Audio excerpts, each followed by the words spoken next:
95లో 94 95లో నేను ఇక్కడ వచ్చాను. వచ్చినప్పుడు చాలా ప్రేమ కలిగి ఇంట్లోకి ఆహ్వానించేవారు. రాగానే అమ్మ ఛాయ్ చేయమనేవాడు. ఛాయ్ తాగినాకనే ముచ్చట పెట్టేవాడు. ఆ తర్వాత ఎక్కడ మీటింగ్ అంటే అక్కడికి వచ్చేవాడు. ఎక్కడ ప్రార్థన అన్నా అక్కడికి సైకిల్ వచ్చేవాడు.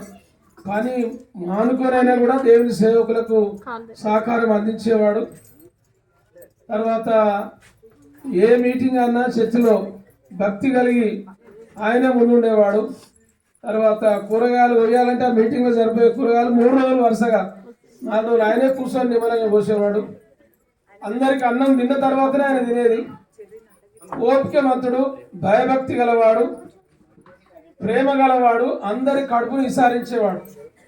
తర్వాత మరి అయ్యగారులను ఫస్ట్ జ్ఞాపకం చేసుకోండి అని చెప్పేవాడు.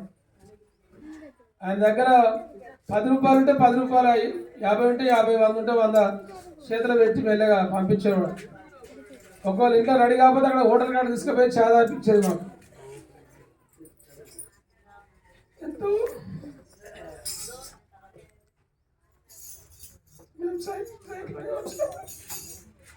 నా సైకిల్ పంక్చర్ అయింది. ఆ సైకిల్ని బాగా చేయించింది. తర్వాత నేను ఇంటికి వెళ్ళేంత వరకు ఆ గేటు దాకా వచ్చి నన్ను సాగదోలేటాడు. నన్ను కొడుకులాగా చూసుకున్నాడు.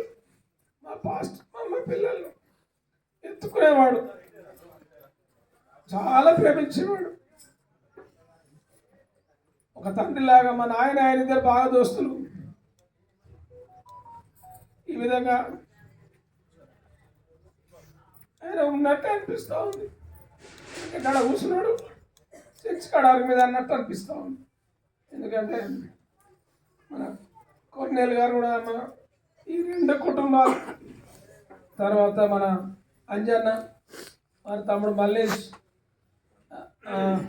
ఈ కుటుంబాలు మమ్మల్ని ఎంతగానో ప్రేమించి ఒకరు లేకపోతే ఒకరు, ఒకవేళ నేను లేను మరి కుమ్మరన్న ఉన్నాడు, లేకపోతే కొన్నేళ్ళు గారు ఉన్నాడు, వెళ్ళండి అనేది.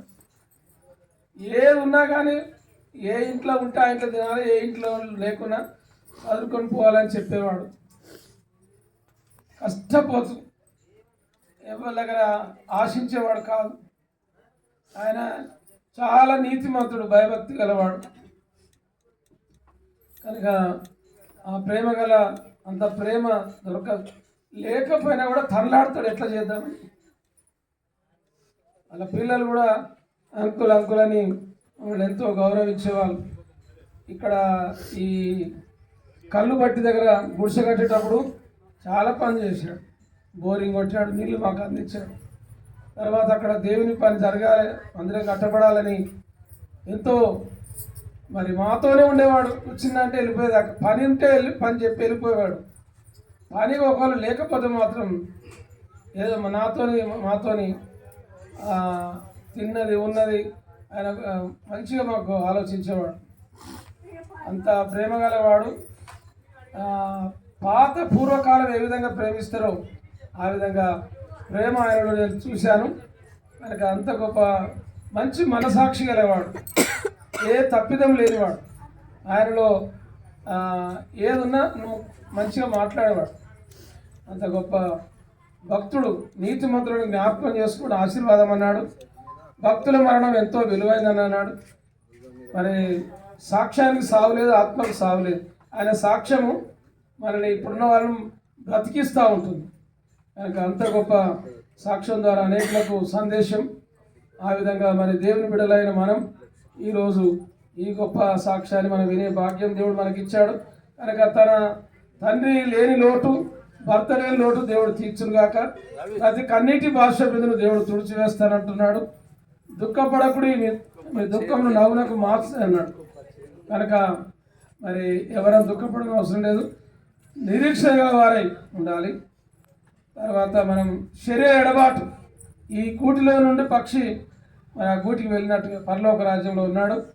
విడబడిన కుటుంబానికి దేవుడు ఆదరణీయాలి. ఒకరి తల్లి మీరు ఆదరించినట్టు మీరు ఆదరిస్తాను, యెరూషలేములోనే మీరు క్షేమం కలుగుట సూచన. కనుక దేవుడు క్షేమాన్ని భద్రతను ఇచ్చేవాడు కనుక ఈ బిడ్డలకు నెమ్మది శాంతి సమాధానం వారికి అనుగ్రహిస్తున్న దేవుడు కనుక ఈ సమయమున ఈ గొప్ప భాగ్యాన్ని దేవుడు మనకి ఇచ్చినందుకు వందనాలు చెల్లిస్తూ ఈ వాక్య సాక్ష్యాన్ని ముగిస్తాము.